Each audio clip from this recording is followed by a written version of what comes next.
ذلك الكتاب ذلك الكتاب لا ريب فيه لا ريب فيه هدى للمتقين هدى للمتقين الذين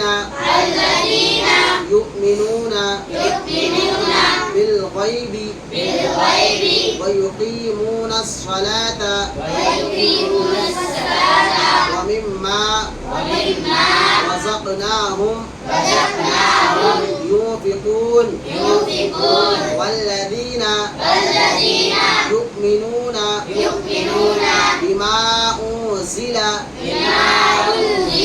إليك وما أنزل من قبلك وبالآخرة هم يوقنون